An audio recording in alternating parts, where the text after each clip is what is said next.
নাম কোৱা। সন্মুখত বহি থকা কলেজৰ অধ্যক্ষজনে মূৰ নোতোলাকৈয়ে নোটবুকখনত কিবা লিখিয়ে তাইক প্ৰশ্ন কৰিলে। তেওঁৰ কাষত কাষে কাষে বহুকেইজন অধ্যক্ষ অধ্যাপক বহি আছে। ঘূৰণীয়াকৈ। মাত্ৰ নতুন পদটোৰ বাবে ইণ্টাৰভিউ দিবলৈ অহা কেণ্ডিডেট কেইজন অহা-যোৱা কৰিব পৰাকৈহে এটা সৰু বাট ৰাখিছে। সকলোলৈ নমস্কাৰ জনালোঁ। মোৰ নাম নাৰ্জিলিনা কুমাৰী। হাতযোৰ কৰি নমস্কাৰ জনাই তাই নিজৰ পৰিচয় দিলে। তেতিয়ালৈকে তাইক সন্মুখৰ চকীখনত বহিবলৈ কোনো এজনেও অনুমতি দিয়া নাই। তৰুণ যেন লগা অধ্যাপক দুজনমানে তাইলৈ খুব তীক্ষ্ণ দৃষ্টিৰে চাই থকা দেখা পাই তাই তেওঁলোকৰ চকুত চকু থলে। তেওঁলোকে তাইৰ সেই দৃষ্টি সহ্য কৰিব নোৱাৰি তলমূৰ কৰিলে। ছিঃ, পুৰুষৰ এনে চাৱনিও এজনী নাৰীক ধৰ্ষণ কৰি থৈ যায় মনে মনে। স্বাভাৱিকতে তাই এজনী ধুনীয়া ছোৱালী। ৩০ বছৰীয়া দেহাটোত বয়সৰ আঁচোৰ একেবাৰেই পৰা নাই। বাৰ্গেণ্ডি ৰঙৰ দীঘল চুলিকোছা এটা সৰু ক্লাচৰে আধা চুলি বান্ধি আধাটো খোলাকৈ ৰাখিছে। আগফাললৈ উলিয়াই ৰখা চুলিখিনিয়ে আঁঠু চুইছেগৈ। বাওঁহাতে বেৰিয়া গজা দাঁত আৰু আগফালৰ দাঁত দুটাৰ মাজত ত্ৰিভুজৰ কোণৰ দৰেই অকণমান ভাঁজ থকাৰ বাবেই হাঁহিলে অদ্ভুত ধুনীয়া দেখি তাইক। তাতে ওপৰৰ ওঠৰ ওপৰৰ সৰুকৈ থকা কলা তিলটো। স্বাভাৱিকতে প্ৰত্যেক পুৰুষে তেনে এগৰাকী নাৰীক নিজৰ কৰাৰ হাবিয়াস থাকে। তুমি বহিব পাৰা। নাৰ্জিলিনালৈ চাই থকা অধ্যাপক এজনে তাইক বহিবলৈ অনুমতি দিলে। তাইৰ পিন্ধনত এযোৰ সাধাৰণ মেখেলা-চাদৰ। কমলা ৰঙৰ এছ.চি. কটনৰ। জোতাযোৰত কলা ৰঙৰ সৰু সৰু বুটা বচা। কাপোৰযোৰে তাইক অসম্ভৱ ধুনীয়া দেখিছে। গাৰ বৰণ অৱশ্যে চকুত লগা বগা নহয়।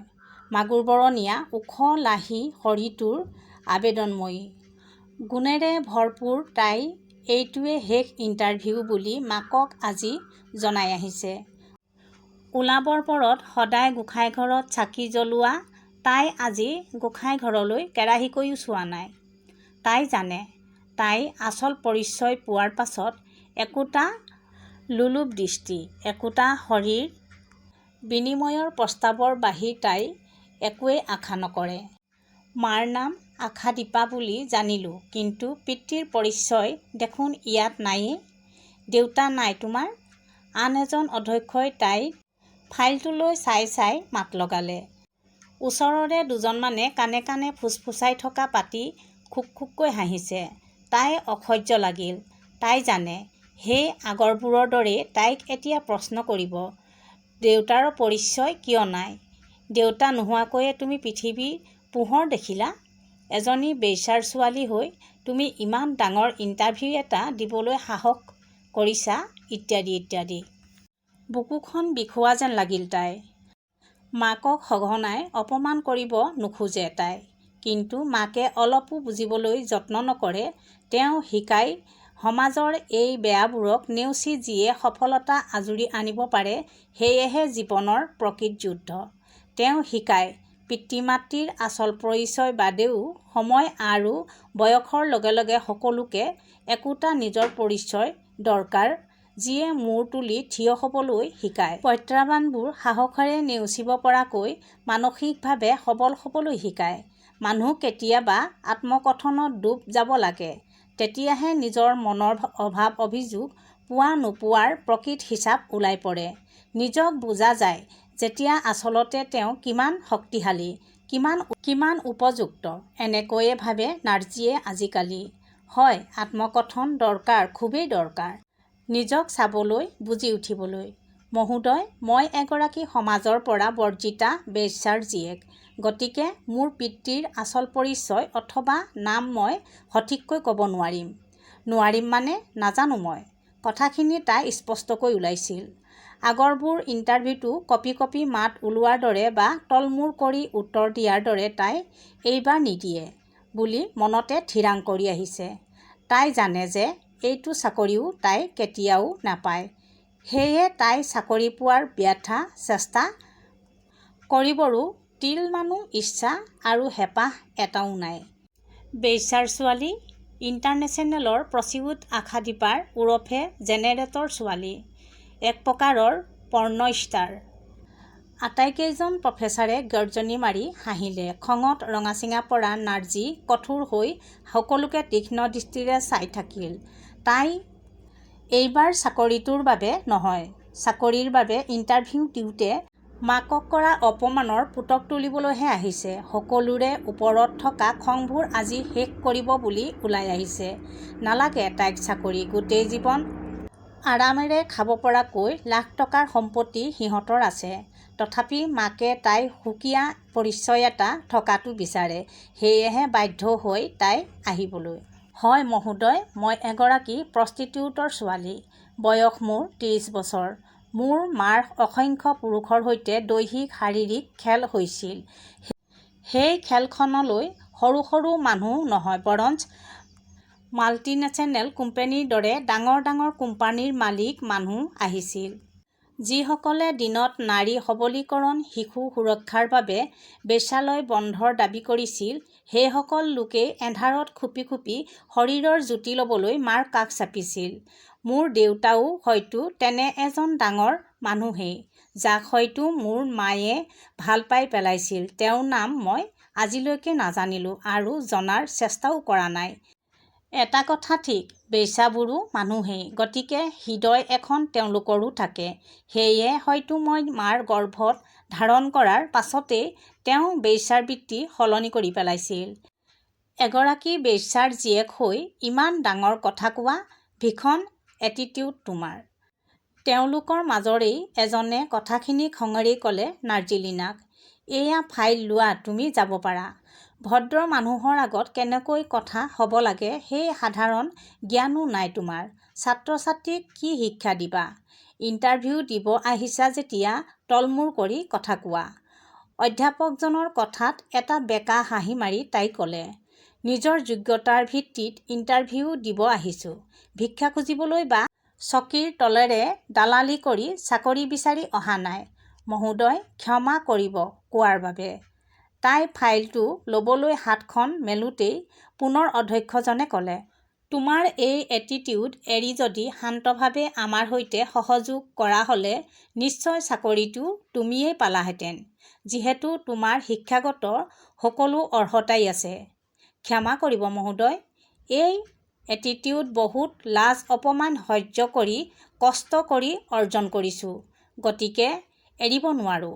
এয়াই মোৰ প্ৰথম নহয় যে মই এগৰাকী প্ৰষ্টিটিউটৰ ছোৱালী হোৱাৰ বাবে এইবোৰ কথা শুনিছোঁ। বিশ্বাস নকৰিব পাৰে, এতিয়ালৈকে প্ৰায় 20টাতকৈও অধিক সৰু ডাঙৰ ইণ্টাৰভিউ দিছোঁ, 24 বছৰ বয়সৰ পৰাই। কিন্তু মাৰ নাম দেখাৰ লগে লগে ইণ্টাৰভিউ লোৱাকেইজনে মূল কথাৰ পৰা আঁতৰি মোৰ শৰীৰৰ জোখ-মাখ লোৱাতহে ব্যস্ত হয়। কিমান কষ্টকৰ সেইখিনি সময় হয়তো আপোনালোকে নুবুজে। ইচ্ছা কৰিলে মই মোৰ নাম পৰিচয় সলনি কৰিব পাৰোঁ, কিন্তু নকৰোঁ। কাৰণ মোৰ মা বেশ্যা হ'ব পাৰে, কিন্তু মুখা পিন্ধা ভদ্ৰলোক কেতিয়াও নহয়। হ'ব পাৰোঁ বেশ্যাৰে জীয়েক, কিন্তু তাতে বুলিয়ে সকলোৰে ভৰিৰ মলি কিয় হ'ম? কিয় মোকো সেই দৃষ্টিৰে চাব? মোক ধন্যবাদ দিও লগতে তেওঁৰ বেশ্যাৰ বৃত্তিটোও এই কাৰণেই যে মুখা পিন্ধা এচাম ভদ্ৰলোকৰ পৰা মানুহজনী ছোৱালী ধৰ্ষিতা হোৱাৰ পৰা বাচি যায়। পুৰুষে কেৱল যে শৰীৰেই ধৰ্ষণ কৰে সেয়া নহয়, চকুৰেও ধৰ্ষণ কৰে তেওঁলোকে। আপোনালোকৰ চাকৰি আপোনালোকে ৰাখক, মোক নালাগে। মাৰ ইচ্ছা পূৰণ কৰিলোঁ, সেয়াই সুখ মোৰ। ধন্যবাদ। বহুদিনৰ মূৰত মনটো পাতল লাগিল তাইৰ।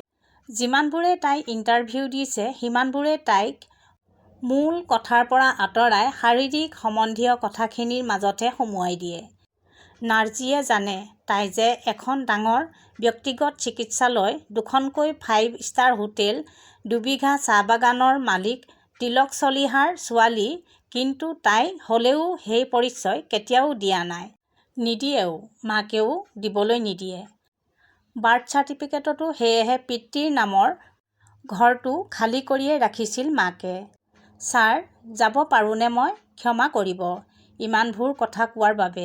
এই কাৰণে ক'বলৈ বাধ্য হ'লোঁ যে বেশ্যা হ'লেও, বেশ্যাৰ জীয়েক হ'লেও মুক্ত মনেৰে জি থাকিবৰ অধিকাৰ আমাৰো আছে।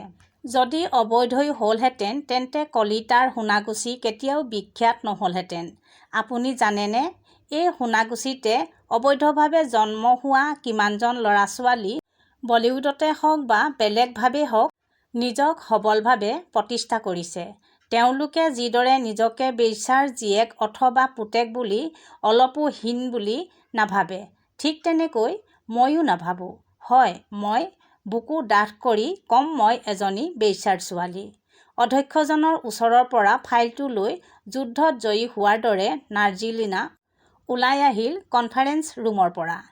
বেগৰ পৰা ছানগ্লাছযোৰ উলিয়াই পিন্ধি লৈ গাড়ীৰ ড্ৰাইভিং ছিটত বহিলেহি। মুখত এমুকুৰা সতেজ হাঁহি। হয়, আজি এখন যুদ্ধত বাকীসকলক ধাৰাশায়ী কৰি উভতি আহিছে তাই। কোনো কথা নাই, চাকৰি নাপালেও। গান এটা গুণগুণাই তাই টাৰ্ণিংটোৰে পাৰ হওঁতে কলেজখনলৈ এবাৰ চালে। কোনো আক্ষেপ নাই, কিন্তু হেঁপাহ আছিল এগৰাকী সফল প্ৰবক্তা হোৱাৰ। এসপ্তাহৰ পাছত পিয়নটোৱে দিয়া চিঠিখনেহে তাইক আৱেগিক কৰিলে। তাই চিলেক্ট হৈছে কলেজখনলৈ প্ৰবক্তা হিচাপে। এই এসপ্তাহে গোঁসাই ঘৰত নোসোমোৱাৰ নাৰ্জীয়ে এপইণ্টমেণ্ট লেটাৰখন লৈ ঈশ্বৰক ধন্যবাদ জনালে। হয়, তাই বেশ্যাৰ জীয়েক, কিন্তু পেলনীয়া নহয়। তাইৰো সপোন আছে সাধাৰণ এজনী ছোৱালীৰ দৰে। হৃদয় আছে, হেঁপাহ আছে, জি থকাৰ এখন পাৰাপাৰহীন আকাশ, মুকলি আকাশ আছে। হয়, তাই আশাদীপা নামৰ এগৰাকী বেশ্যাৰ জীয়েক। তাত তাইৰ অকণো আক্ষেপ নাই। আগফালৰ ফুলনিত আশাদীপাই ৫টা অনাথ শিশুৰ সৈতে খেলি আছে। এতিয়াও তৰুণী তেওঁ। কোনে কয় বেশ্যাৰ হৃদয় নাই, মৰম নাই, ভালপোৱা নাই? এটা ধুনীয়া হাঁহিৰে সৈতে তাই মাকক এপইণ্টমেণ্ট লেটাৰখন দিলে। দুয়ো মৌন হৈ ৰ'ল বহু সময়। সৌৱা গেটখনৰ ওচৰত অনাথ শিশুকেইটাই খিলখিলকৈ হাঁহিছে। মাজনী, এইখনেই আমাৰ পৃথিৱী। তাই বেশ্যাৰ ছোৱালী, কিন্তু ইহঁতৰ দৰেতো অনাথ নহয়।